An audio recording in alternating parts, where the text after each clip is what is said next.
Alam mo ba na kung pipilitin mo yung mga tao sa paligid mo na maging tulad mo, doon ka na nagsisimula maging toxic. Ibibigay ko sa iyo ang 4 na dahilan kung bakit ka naging toxic kung pipilitin mo yung mga tao sa paligid mo na maging tulad mo. Una, nawawala na yung respect kasi napapalitan na ito ng pagkontrol mo sa kanila. Sa halip na lumabas kung sino talaga sila, pinipilit mo maging tulad kanila. Pag kinokontrol mo kasi ang isang tao para maging tulad mo, hindi na yun pagre-respect.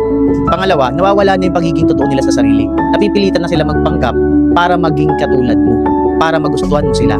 Kumbaga nag-a-adjust na lahat ng mga tao sa paligid mo ayon sa sarili mong standard. Hindi na sila nagiging totoo sa'yo. Pangatlo, nagkakaroon sila ng hinanakit. Kasi nga, feeling nila hindi na sila sapat. Feeling nila sunod-sunuran na lang sila sa'yo.